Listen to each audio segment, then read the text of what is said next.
Hello and welcome to The Debate, presented jointly in the European Parliament in Brussels by Europol TV and Nova TV from the Balkans, with me, Paul Anderson. And me, Borian Jovanovski.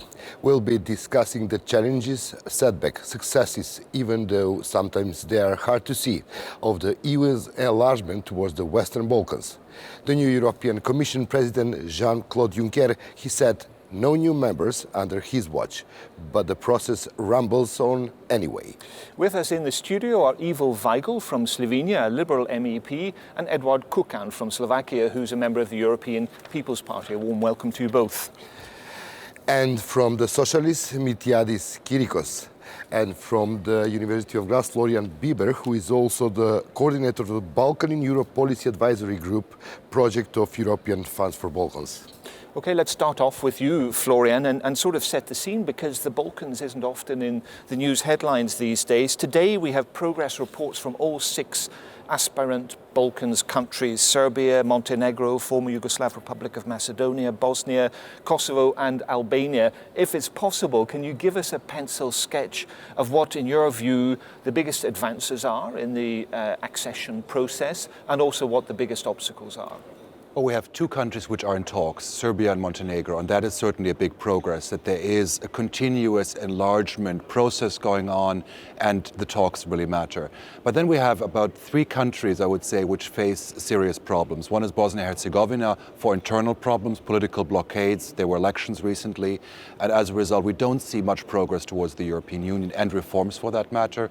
We have Kosovo, which has the challenge that it's not recognized by 5 EU member states, and that eventually blocks its membership to the EU down the road, although there are many other internal problems. It's not had a government for months. And then finally Macedonia as well, which has a name dispute unresolved with Greece, and which also constitutes an obstacle and has resulted in a, I would say, increasingly authoritarian tendency within the country. And then we have a regional picture, a picture of countries which are in many ways see EU moving away from them. And as a result, elites are less and less committed about EU enlargement. You get more and more sound bites, more and more signals saying that they're not that interested in enlargement anymore. And you have a kind of a rise of authoritarianism, not dictatorship, but just governments which behave not very democratic, which reduce media freedoms, and that really becomes a problem increasingly. Let's use the case study of my country, Macedonia. 6 recommendations to start the negotiation for membership, and which are 6 clear encouragement to reform and to implement the European values. Paradoxically, we see the setback, as was said by Commissioner Füle when he presented the progress report. What's the problem of the EU efforts to encourage the process of reform in Macedonia and to implement European values? Mr. Weigl? Well, first of all, we have a serious problem with the non-functioning parliament in Macedonia. So I think it is the major obstacle for Macedonia themselves, but also for us who are observing how the process of rapprochement to European Union is progressing. And of course there are also in the last report, there are some shortcomings which have been noticed, like corruption is still there, and media, the journalists have the problem with the media legislation and the practices concerning the work of the journalists. Then there are still open questions concerning the Ohrid agreement, the relations between the nations with Macedonia. But I would say it is not proper just to talk about the shortcomings. Macedonia has made great progress concerning economic situation. Very encouraging data about the growth, about the employment. The rate of unemployment has fallen in last couple of years from almost 40% to 28%. So overall picture of the country is not as bad as it looks on the first But we are view. talking about the statement of Mr. Full and Mr. Kukan, who said there is an obvious backside of the reform processes. So what's the problem for EU to encourage this process of reforms, despite of the problem with the name issue? I would agree that it must be a frustrating situation for the government and people of Macedonia.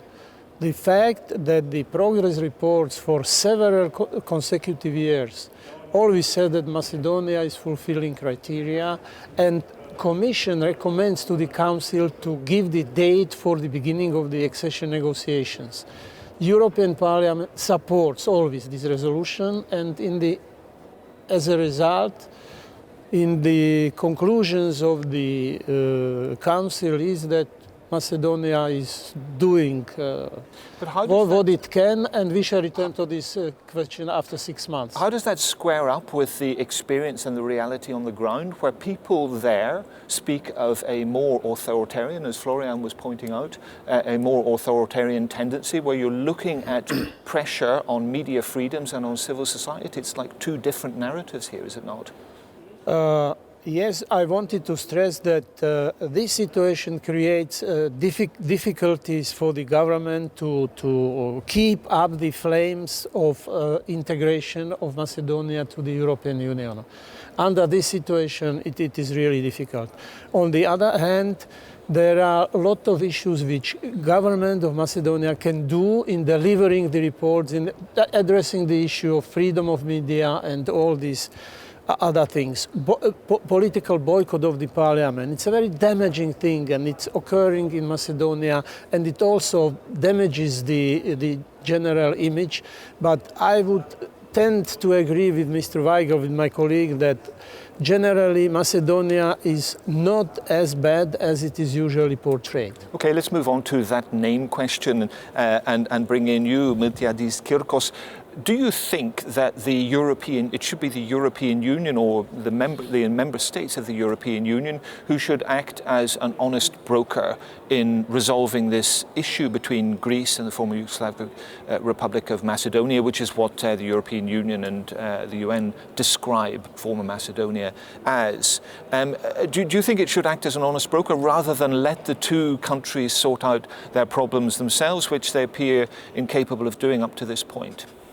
The whole process of the enlargement is to help the states overcome their difficulties and expand the rule of law, the freedom, the fundamental freedoms, and also to create better relations with their neighbors.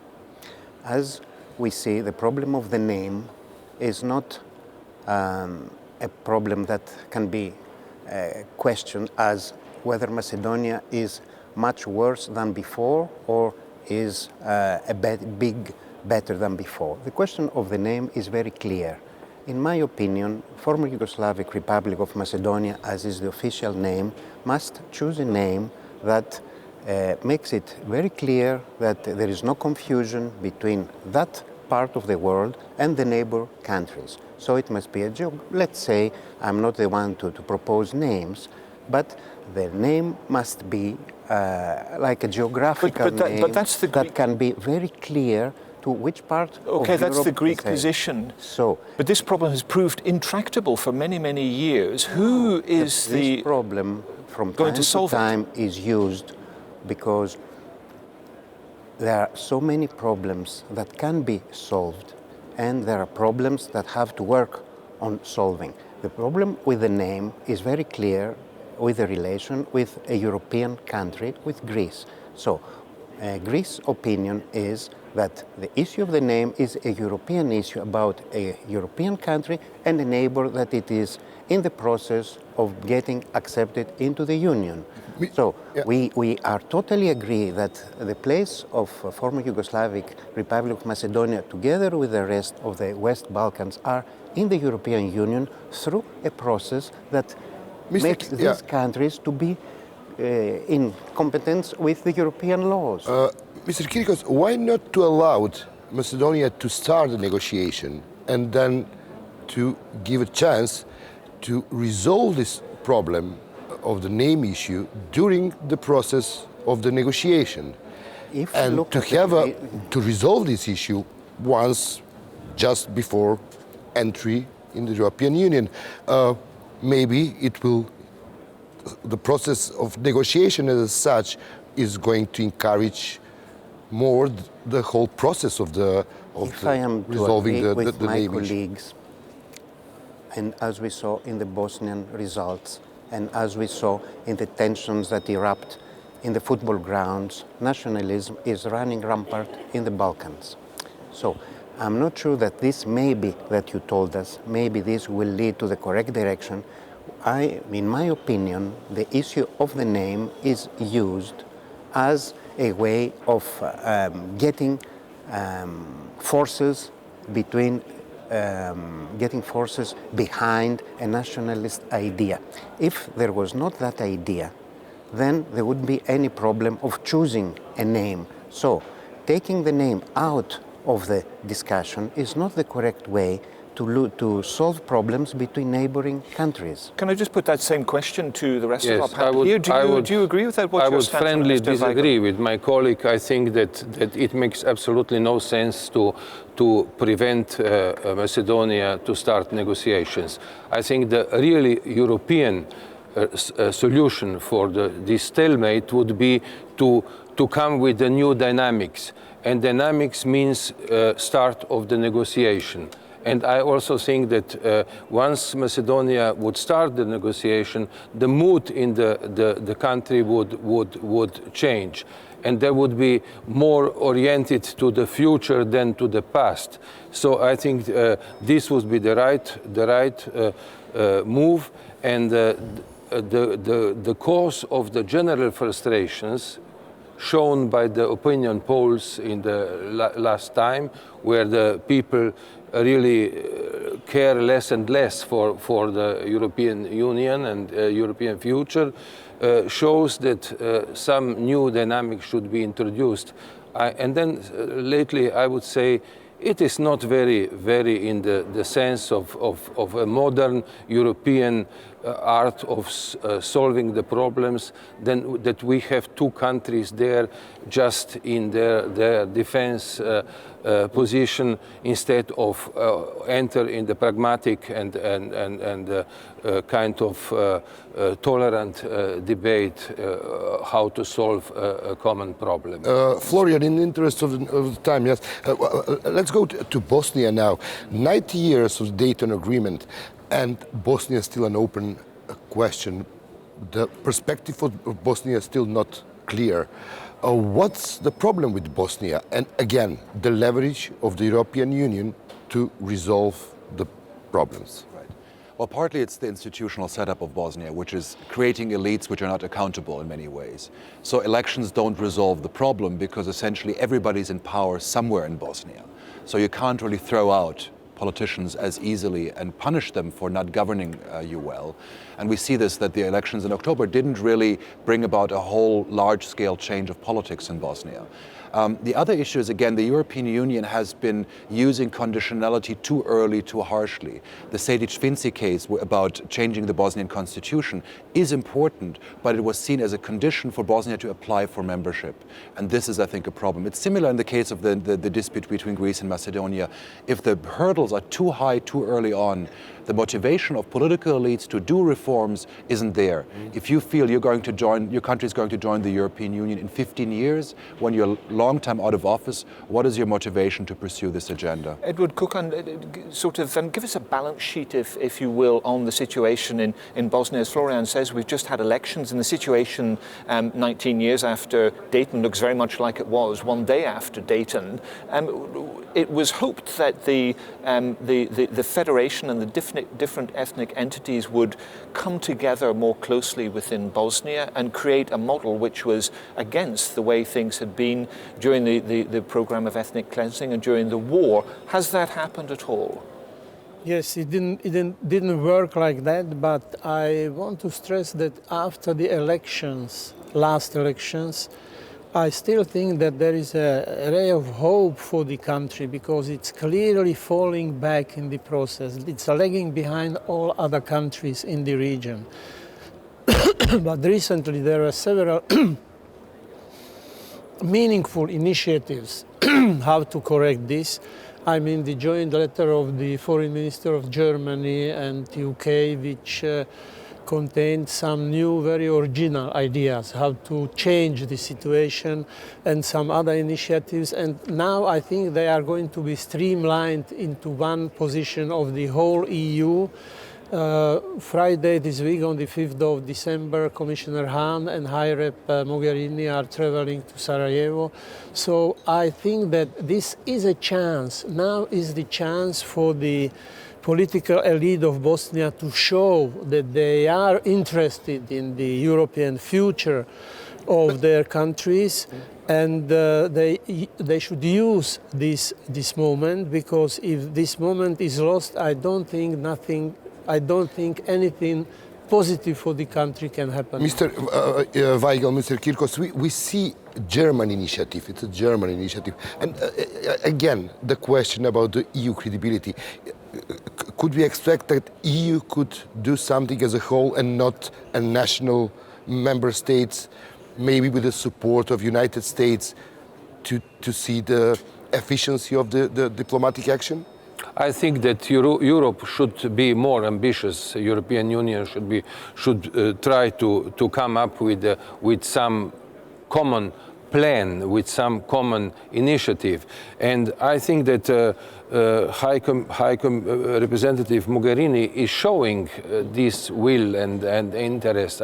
And she has the knowledge. Now it is up to how much of initiative the member states and their ministers will allow her, and what are the global interests on stake. So, but I think that, and I will stop with saying this, I don't think that the Dayton framework allows really to reform, to modernize the Bosnian and Herzegovinian society. I think that after 25 years almost of a completely new situation, the people of Bosnia and Herzegovina are mature to take over the responsibility, and also the political elite. It is a time maybe to change the political elite, but it only can be done on democratic elections. But we don't have it in the situation where you have 30 parliaments and the country divided and atomized in so many entities. It doesn't work. Dayton Agreement was good to stop the war. It is not a framework to build up a modern state. And Mr. Kirkos, if you look at the results of the elections and see the consolidation of the entrenched positions that were first established under Dayton, I mean, what hope do you think there is for the future, or what pathway out of these elites and out of this existing system do you think exists? I'm not an optimist that I can see any way out in Bosnia. The entrenchments, as you refer to them, are very strong, and the position there is, in my opinion, very, very difficult. That is not the case for the rest of the Western Balkans. I would agree with my colleague in this point, not on the others that we discussed earlier, that Mrs. Merkel's initiative is on the right direction, and Europe must have a unique decision on that. But we must not forget that these countries, as Professor explained, are already in a way to the Balkans, either by being members to be or in having specific problems to solve before becoming members. So it is a process that must be encouraged, but we must be definitely sure there are ways, European ways, it's not for being in the European Union, it's for their own good. These countries are not supporting the freedom of the press because European Union tells them to do so. They are not stopping the boycott of the parliament as it happens in the former Yugoslav Republic of Macedonia because Europe has to tell them so, because of their own political interests. And they must solve these problems, and then we have so many obstacles to overcome, but we will overcome them together. Again, about the EU leverage, let's go to Serbia, Mr. Bieber. What about Serbia? We saw recently open dilemma in Serbia whether to go towards East or to stay with Europe. The same dilemma was raised in Montenegro recently by the Mr. Đukanović. We have two countries just started negotiation, and they're in the very beginning of this process. They're opening the dilemma whether to stay with Europe or to go otherwise. What's the problem? Well, I think it's partly a gamble of elites. They're saying, if you don't treat us better, we're going to look to Russia. I don't think Russia is at the moment offering... Treat better means what? I mean, you have a negotiation process. Right. What else? Well, I think, of course, the elites personally are worried about the Sanader effect, that they might end up in jail at the end of the negotiations. And the other problem is that they think also that the process is maybe not going fast enough, or maybe being too critical in some aspects. I mean, I think statements like that of Milo Đukanović and also statements by the Serbian government are suggesting that they want to keep good ties with Russia because that is popular in their countries, and to put pressure on the European Union. I don't think Russia is a real alternative in the region. It's not a real player. It can't really have the influence. I mean, let's not forget the Western Balkans are surrounded by the European Union, surrounded by NATO. They are an island in the European Union. But Russia can create trouble if it wants to do so.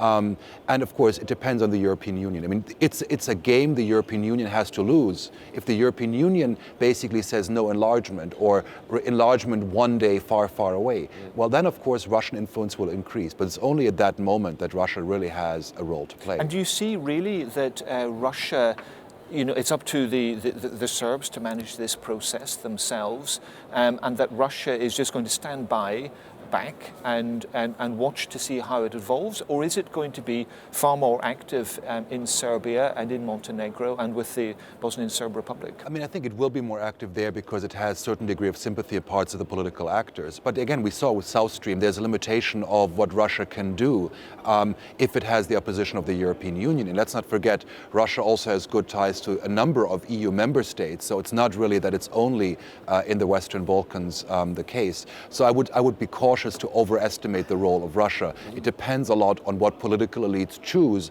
and what they think is convenient for their own popularity. But the question for the three MPs, Balkan looks like becoming a battlefield of the Russian and EU interest. Do you agree, Mr. Kukan? No, it's overstatement, but I think there is another issue which should be mentioned in this connection, and it is very bad economic situation of the countries, especially Serbia, when they really need some financial assistance in order to deal with the everyday issues. And Russia is ready to do that. We are not. Let's face it. If they ask for some financial assistance, EU does not have it, and Russia does. So Russia is skillfully using also this moment, and we shouldn't forget it. I agree that Russia is not such a big player, like Professor said, but the countries, I believe the political leadership of Serbia and Montenegro, that they sincerely want to have their countries in the EU. And I think also we should tell them very clearly that to be best friends with Russia and to be best friends with the EU, it's not a sustainable policy, and they have to make a choice. Ivo Weigl? Well, I disagree here with my colleague Kukan. Usually we agree, but this time I don't think that this kind of relation to Russia is a long-term situation in Europe. I think we should come slowly with Russia also to the normal terms. We should work on the open problems. We should insist that Russia is not allowed to violate the international law, should withdraw from the occupied territories, but in the long term, I don't accept that Europe is building a wall against Russia. And I think also that the countries who have had traditional ties to Russia for historical, religious and other reasons will keep having these kind of relations also in the future. And this is nothing bad. And what about on the question of Kosovo? Because if we stretch back our memories, it was Russian peacekeepers who barreled their way through Serbia into Kosovo as the first peacekeepers, in effect, in Kosovo in 1999 or 2000, I forget exactly which year. Does Russia have a capacity in its potential leverage with the money that Mr. Kukan was saying is potentially available to influence Serbia on the critical Kosovo question? Well, I think Russia has always leverage also in the Middle East and elsewhere. It is a superpower and it will stay superpower. So therefore I am against this kind of taking it as relations forever. We are now on the critical verge of our relations. We should work on it, but Russia will have to, we will need Russia also sometimes when it will be about the serious problems to solve. But I definitely don't believe that orientation towards Russia might change the pro-European orientation for either of Serbia or Montenegro. The public opinion, they might be critical sometimes, but the orientation is towards Europe. They want it, and the political elites want it, and independently of some statements which are made for opportunistic reasons. But the pro-European orientations of Western Balkans is clear. It is not to be changed. The question for direct neighbors of the Western Balkans, northern neighbors Slovenia and southern neighbor Greece. What's your point of view? What do you think? How Greece and Slovenia use their position to spread, to promote European values in the Western Balkans? Well, Slovenia was trying to do it in the past. I will cut it short, not to take too much of the time. But Slovenia is too small really to be a major player in Balkans, and we have been dealing with our own problems. We are on the friendly terms with everybody there, and a lot of our expertise is there. So the governmental and non-governmental assistance to the different stages of negotiation, preparation for negotiation, etc. But strategically, I don't think that Slovenia can play more a role than it is playing now. Mr. Kirkos? If I remember correctly, in 2004, it was in Greece, in Salonika, that took place the first... 2003. 2003, the start of the enlargement of Europe to the Western Balkans. European perspective for the Western Balkans. Yes. So, yes, 2004 were the Olympics and everything results on that. So, in my opinion, our position has not changed since. We are totally in favor of enlargement of the European Union for the Balkans. We want our neighbors to be in the European Union because we don't want to have borders with countries outside the Union. But we must not forget, because it's not only the Western Balkans, it's also the Eastern Balkans, if we can say that for Turkey. Turkey, and to come back to the discussion, Turkey has started negotiations for so many years, and we see that some things go forward and some things go backward. So it's not just the European perspective. The countries by themselves have to work hard to follow the rule of the law, the fundamental rights, the freedom of the press, the judicial integrity. So these are the rules. We want to be very helpful, but between our countries, and just to mention that, not that I want to impose anything on anyone, the formal name of our northern country is the former Yugoslavic Republic of Macedonia. That's the UN name. Okay. So I'm not using it. But to go back to the question, yes, we really want these countries to get into the Union, and we can do everything that passes through our hands, except saying that one country has the name of one of our regions. Okay, good. The point is well made, Florian. I know that you wanted to enter into, maybe you can hold that thought for the next question. We're going to go round the table with a concluding thought on the Balkans as a whole. Just 30 seconds each. We'll start off with you, Mr. Kukan. What is the price of failure in the enlargement process or the engagement process with the Balkans? Just 30 seconds. What do we stand to lose if we get it wrong? Price will be very high, very difficult, because we want to speak about the Europe one and the whole, and without the integration of the Western Balkan countries, we cannot say that we achieved our goal uniting Europe. That would be a very big prize. Okay, Florian? Yeah. Well, I think the enlargement has been the big success story of the European Union. It's been really, 2004, 2007, despite all of the shortcomings, it's been able to increase in size, in numbers of countries, transform the countries with all the difficulties. And it would be a main disaster if basically the European Union would fail to complete this process and also basically step away from its success story. And that, I think, is fundamental. And if the EU doesn't do it, somebody else will have influence in that region. There is no such thing as an empty region. And that, I think, will be negative, not just for the countries of the Western Balkans, but for the European Union. To have 7 small dictators in the European Union's immediate surroundings with economic crisis can hardly be in the interest of the European Union. Yeah, how to stop the cheating each other, Europe pretending that enlarge and Balkans pretending that reform? Well, I think that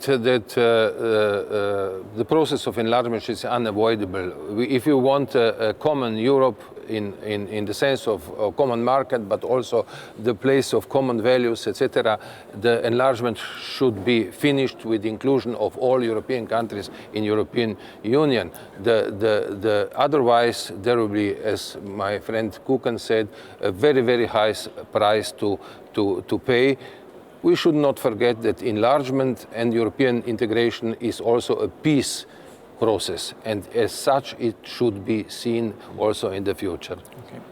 That is my idea too. The price that we will pay is the price of people, of our neighbors, living in conditions and economically and in the domain of freedoms that are not for a European a member of the European geographic place. So the only way to move forward is through enlargement. The way we can do it is already written. We have just to follow the steps. Thank you. Okay, that's all we have time for. I'm afraid. Many thanks to our guests for joining us, Greek MEMP Miltiadis Kirkos and Florian Bieber from the University of Graz. And Ivo Weigel from Slovenia and Edward Kukan from Slovakia. Many thanks indeed to everyone for joining us. And thanks to you. Goodbye. Goodbye.